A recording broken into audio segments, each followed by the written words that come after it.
So guys, അപ്പോൾ ഞാൻ വന്നിരിക്കുന്ന ഒരു ആഫ്റ്റർ എഫക്ട്സിൽ ഈ ഒരു ബൈക്കിൻ്റെ ബാക്ക് സൈഡിലായിട്ട് കാണുന്ന ഒരു സെറ്റ്, ഈ ഒരു സെറ്റ് ആയിട്ടാണ് വന്നിരിക്കുന്നത്. സോ അപ്പോൾ നിങ്ങൾ ആദ്യമായിട്ടാണ് ചാനൽ കാണുന്നുണ്ടെങ്കിൽ നമ്മൾ ചാനൽ സബ്സ്ക്രൈബ് ചെയ്യുക, ഇൻസ്റ്റാഗ്രാമിൽ ഫോളോ ചെയ്യുക. ഓക്കെ, സോ അതിൻ്റെ വീഡിയോയിലേക്ക് പോവാം. അപ്പോൾ അതിനകം ചെയ്യണമെന്ന് വെച്ചാൽ ഒരു കോമ്പോസിഷൻ ക്രിയേറ്റ് ചെയ്യണം. നിങ്ങൾക്ക് എന്താണ് ഏതാണ് വേണ്ടത് വെച്ചാൽ ആ ക്ലിപ്പ് സെലക്ട് ചെയ്യുക. അതിൽ ടൈം ലൈനിലേക്ക് അത് ഡ്രാഗ് ചെയ്തിടാം. ചെയ്ത് അതൊരു കമ്പോസിഷനായിട്ട് മാച്ച് ആകണമെന്നുണ്ടെങ്കിൽ അപ്പോൾ തന്നെ അത് പ്രീ കമ്പോസ് ചെയ്യുക. ഓക്കെ, കൺട്രോൾ ഡി അമർത്തി കഴിഞ്ഞാൽ നിങ്ങൾക്ക് ഇത് ഡ്യൂപ്ലിക്കേറ്റ് ആയിട്ട് എടുക്കാൻ പറ്റും. സോ അപ്പോൾ നമ്മളിവിടെ യൂസ് ചെയ്യുന്നത് ഇതിവിടെ നമ്മുടെ ഒബ്ജക്റ്റിനെ മാസ്ക് ചെയ്യാൻ വേണ്ടിയിട്ട് ഉപയോഗിക്കുന്നത് റോട്ടോസ്കോപ്പ് ബ്രഷ് എന്ന് പറയുന്നത്. ഈ ഒരു ബ്രഷ് ഉപയോഗിച്ചാണ് നമ്മുടെ ഫുള്ളായിട്ട് ഈ ഒരു ഒബ്ജക്റ്റിനെ, അല്ലെങ്കിൽ ഇപ്പോൾ ഒരു ബൈക്കിനെ നമ്മൾ കട്ടോടെ മാസ്ക് ചെയ്യുകയാണ്.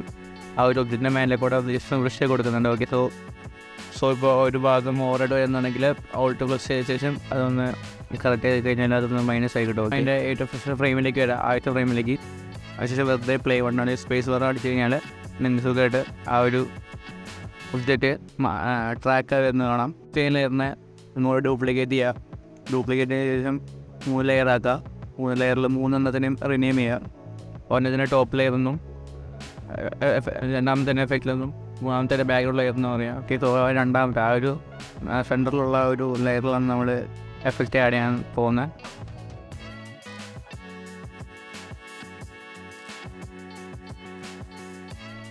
സോ അപ്പോൾ അതിലേക്ക് ഓഫ്സെറ്റ് എന്ന് പറഞ്ഞ ഒരു എഫക്റ്റ് ആഡ് ചെയ്യാൻ പോകുന്നത്. സോ ടെമ്പർ സെറ്റിൽ കാണാൻ പറ്റും. ജസ്റ്റ് ഒന്ന് ഇതിലേക്ക് ഡബിൾ ക്ലിക്ക് അടിച്ച് ഇതിലേക്ക് ഒന്ന് ആഡ് ചെയ്യാം. സോ ആഡ് ചെയ്ത് കഴിഞ്ഞിട്ട് അതിൽ കീ ഫ്രെയിം സെറ്റ് ചെയ്യാം. ാണെങ്കിൽ ഞാൻ തൊട്ട് മുമ്പ് അടുത്ത കീ ഫ്രെയിം വെച്ചിട്ട് അതൊരു ഐ തിങ്ക് ഇത്തിരി ബെറ്റർ സ്പീഡ് ആണെന്നുണ്ടെങ്കിൽ 10K അടുത്തൊരു വാല്യൂ സെറ്റ് കഴിഞ്ഞാൽ അത്ര സ്പീഡ് വരെ ആയിരിക്കും. സോ അത്ര സെറ്റ് ചെയ്ത ശേഷം ജസ്റ്റ് ഒന്ന് അഡ്ജസ്റ്റ് ചെയ്ത് കൊടുക്കുന്നു. അതിൻ്റെ ഒറിജിനൽ പൊസിഷനിലേക്ക് തന്നെ വന്ന് വെക്കാൻ വേണ്ടിയിട്ട്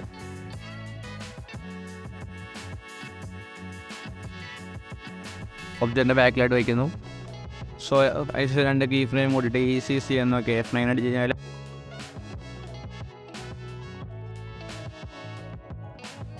സോ അതിൻ്റെ ഒരു മോഷൻ ബ്ലർ കിട്ടാൻ വേണ്ടിയിട്ട് നമ്മൾ RSM പ്ലഗിൻ യൂസ് ചെയ്യുന്നുണ്ട്. ഒരു മോഷൻ ബ്ലറിൻ്റെ ബ്ലർ മോഡിക്ക് യൂസ് ചെയ്യുന്നു.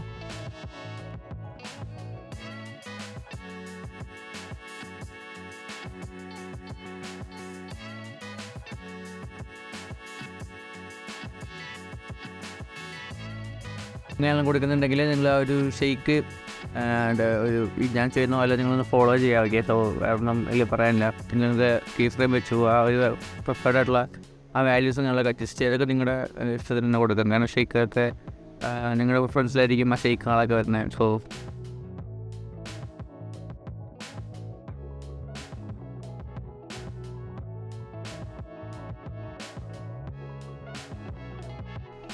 ഇപ്പോൾ ജസ്റ്റ് ഒന്ന് നിങ്ങൾക്ക് ഷെയ്ക്ക് ആണ് കൊടുക്കുന്നുണ്ടെങ്കിൽ നിങ്ങൾക്ക് നിങ്ങളുടെ ഇതിലുള്ള ഷെയ്ക്കാണ് കൊടുക്കുക. ഇപ്പോൾ എൻ്റെ ഒരു സെറ്റിങ്സ് ഫോളോ ചെയ്ത് പോയി കഴിഞ്ഞാൽ എനിക്ക് ഏകദേശമൊക്കെ ഷെയ്ക്കിങ് ഉള്ളതൊക്കെ കിട്ടാനായിട്ട് പറ്റും. ജസ്റ്റ് സെറ്റിങ്സ് ഫോളോ ചെയ്യുക.